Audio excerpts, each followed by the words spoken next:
হাদিস শরীফে একটি ঘটনা বর্ণিত হয়েছে। হযরত নবী করিম সাল্লাল্লাহু আলাইহি সাল্লাম এরশাদ ফরমাইয়াছেন, আমি ওই ব্যক্তিকে চিনি যাহাকে সকলের শেষে জাহান্নাম হইতে বাহির করা হইবে এবং সকলের শেষে জান্নাতে প্রবেশ করানো হইবে। এক ব্যক্তিকে ডাকা হইবে এবং ফেরেশতাদেরকে বলা হইবে, তাহার বড় বড় গুনাহ যেন এখন উল্লেখ করা না হয়, বরং ছোট গুনাহগুলিকে তাহার সামনে পেশ করা হয় এবং জিজ্ঞাসাবাদ করা হয়। অতএব হিসাব শুরু হইয়া যাইবে।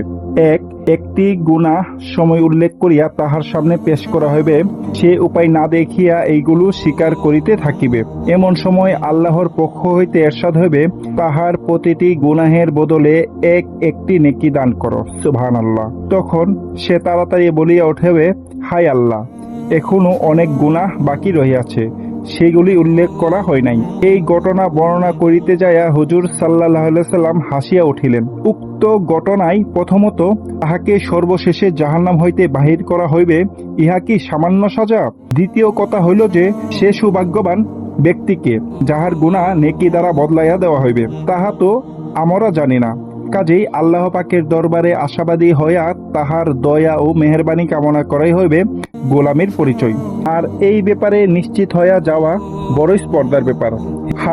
গুনাহকে নেকি দ্বারা বদলাইয়া দেওয়ার পিছনে যে কারণ রয়েছে তাহা হইল ইখলাসের সহিত জিকিরের মজলিসে হাজির হওয়া। ইখলাস হলো একনিষ্ঠতা, বিশ্বাস, যাহা বর্ণিত হাদিস দ্বারা প্রমাণিত হয়েছে। তবে মনে রাখিতে হইবে এই ইখলাসও আল্লাহরই দান। একটি জরুরি কথা এই যে জাহান্নাম হইতে সর্বশেষ মুক্তিপ্রাপ্ত ব্যক্তি সম্পর্কে বিভিন্ন প্রকার হাদিস বর্ণিত হয়েছে।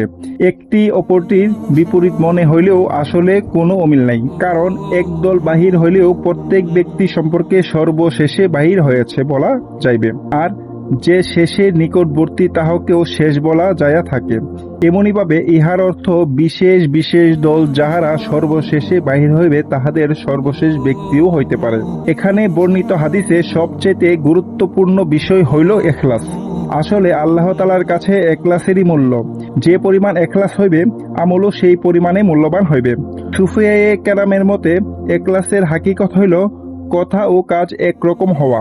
হে মুসলমান ভাই ও বোনেরা, আমাদের নিজেদের ইখলাস ঠিক রাখি।